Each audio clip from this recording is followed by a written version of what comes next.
आज मी तुम्हाला मुलांच्या टिफिनसाठी किंवा सकाळी नाश्त्यासाठी अंड्यापासून मस्त रेसिपी बनवून दाखवणार आहे। त्यासाठी वाडगं घेतलेलं आहे। ह्याच्यामध्ये काय करूया आपण 3 अंडी फोडून घेऊया। 3 अंडी मी फोडून घेतलेली आहेत। थोडंसं मीठ टाकायचं, मिरीपूड टाकायचे थोडीशी, 2 चमचे ह्याच्यामध्ये दूध घेतलेलं आहे। त्या जागी तुम्ही मलाई पण घेऊ शकता। त्याच्यामध्ये बघा ही अमूलचं चीज घेतलेलं आहे, एवढं ते खिसून टाकणार आहे।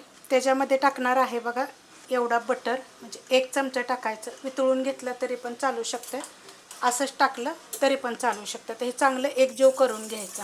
मस्त असं बघा मिक्स करून घेतलेलं आहे। बटर पण आपल्या ह्याच्यामध्ये वितळतो, नाहीतर थोडंसं तुम्ही गरम करून जरी टाकलं तरी पण चालू शकतं।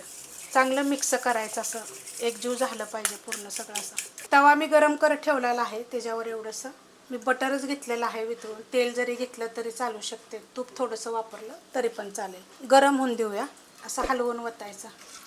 गॅस आहे मिडियम। आता याला लगेच आपल्याला हलवायचं नाही, थोड्या वेळानंतर। हे बघा अशा पद्धतीत आपल्याला हे करत राहायचं नुसतं असं। पूर्णपणे आपल्याला ह्याची पोळी बनवायची नाही, हे असं फिरवत राहायचं।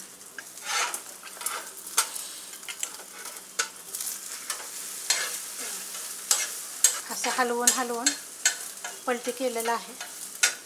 गॅस एकदम बारीक केला आहे। पलटी केल्यानंतर मी बारीक केलेला आहे। ह्याच्यामध्ये आपल्याला मिरची वगैरे काहीच वापरायची नाही, कारण जी मिरीपूड टाकली ना त्यानं खूप छान लागतं। पलटी करून दाखवते तुम्हाला, हे बघा हे काय। आता हे असंच आपल्याला ठेवायचं। एक छोटी चपाती घेतलेली आहे, अशा पद्धतीमध्ये। तुम्हाला पाहिजे असेल ना तर ह्या चपातीवर टोमॅटो सॉस वगैरे पण तुम्ही लावू शकता। एकदम गॅस बारीक आहे। चपातीसुद्धा बघा ही गव्हाच्या पिठाची एकदम मी कडक केलेली आहे, अशा पद्धतीमध्ये। आता ही जी पोळी आहे का नाही, म्हणजे 2 जणांना पुरेल। चपातीला काय करायचं माहिती आहे का, तुम्हाला सांगते, याचे 2 तुकडे करायचे असे, ह्याच्यामध्ये टाकून तुम्ही गोळ गुंडळून सुद्धा ही मुलांना टिफिनला देऊ शकता। आता ही पण काय करायचं, तर ह्याच्यामध्ये आपण बटर वगैरे वापरलेलं आहे। हे बघा अशा पद्धतीत एकदम कडक भाजून घ्यायचं।